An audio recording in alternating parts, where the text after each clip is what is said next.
Where Americans choose to live could depend on a number of things, and what type of job they have could be one of them. If you're wondering where the hottest and coldest labor markets are in the United States, the Wall Street Journal uncovered them. Let's start with the 3 hottest cities. Austin ranks, let's move that. All right. Maybe the control room. There we go. Austin ranks #1 on the list. It's home to Dell, Amazon's Whole Foods, and the University of Texas. The city also just landed another huge employer, Apple. The company is building a $1 billion campus there. Another thing Austin has to brag about, an unemployment rate of just 3%. San Jose, California. This one's also relatively obvious. It comes in at #2 on the hottest job market list. It's the heart of Silicon Valley with major tech giants like Facebook and Google right on the outskirts. The city also boasts the nation's lowest unemployment rate at 2.7%.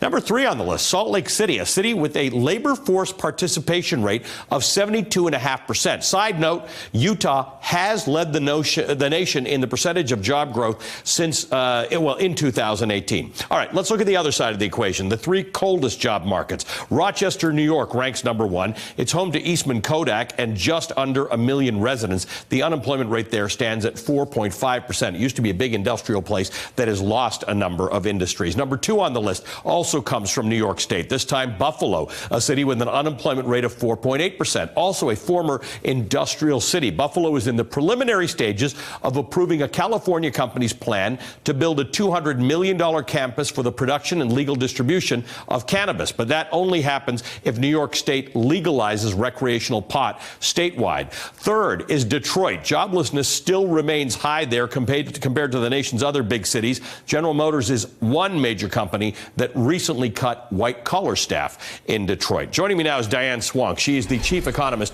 at Grant Thornton and someone who has specialized for a great part of her career in labor economics. Diane, anything on the list that surprises you? The high-tech knowledge economies, places that need educated people and engineers and places like that are doing well. The old industrial cities are doing less well.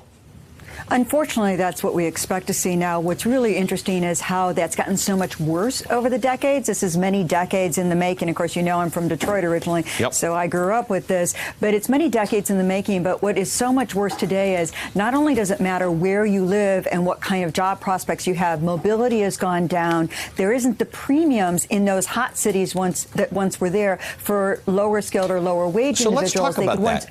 That's important. Mobility has gone down. One thinks of America as a place where you can attach a U-Haul or whatever and just drive somewhere else. But when you go to some of these places with jobs, there's also the affordability issue. So if you are low-skilled and you end up in Silicon Valley or Austin and you're earning a low-skilled wage, it doesn't pay.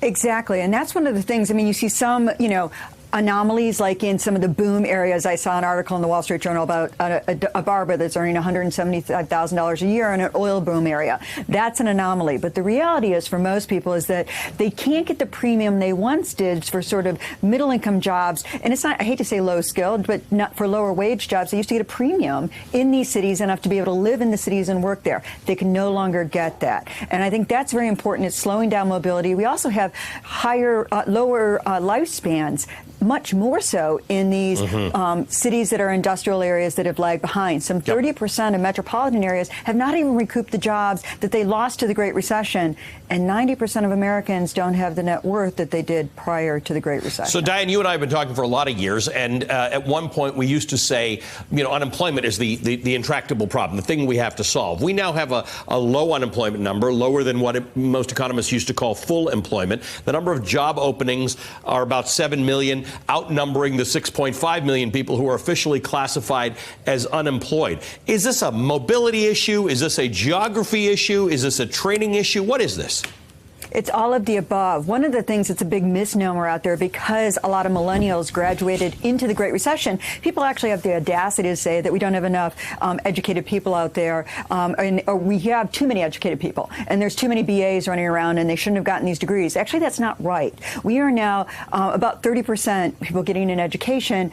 That is lower than our international counterparts. And all of the increase in educational attainment since the 1950s has come from women getting more degrees. But of course, course, they're being discouraged into going into the very areas that pay the most and need the most with any kind of mathematical background. There's a whole body of economic research on this, how they're being systemically discouraged from that. And so we aren't training enough people. We also aren't educating enough people. And we're really losing ground relative to our peers the world over. It's why we need well-educated immigrants that are willing to come here. But it also speaks to the fact that we do no longer, if you're poor and the smartest in a poor area, your chance of going to college now is much less than it was several decades ago and even a decade ago than if you're the dumbest kid in a rich area. You know, interesting. I was driving from Philadelphia to New York yesterday, and those billboards on the highway, which are often all just advertising, one was from an auto company, an auto dealership, saying all technical skills, hiring all technical skills right now. So there is a shortage of workers, even at the technical level. We're finding this from community colleges,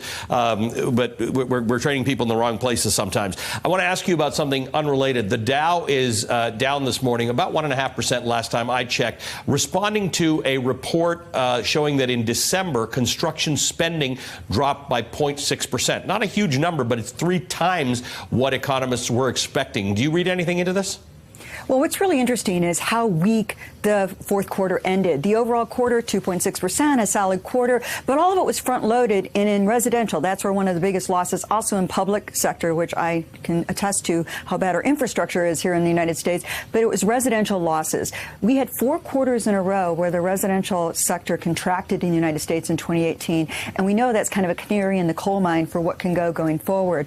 That's really disturbing because we had a housing bust and we never had, again, a very uneven boom. Many areas are still underwater from where they were, and we never fully recovered, and now we're contracting. That was where the real warning sign was, is residential, because people are worried about where is that going to go going forward. Hey, MSNBC fans, thanks for checking out our YouTube channel. Subscribe by clicking on that button down there and click on any of the videos here to watch the latest interviews and highlights. You can get more MSNBC for free every day with our newsletters. Just visit msnbc.com/newsletters to sign up now.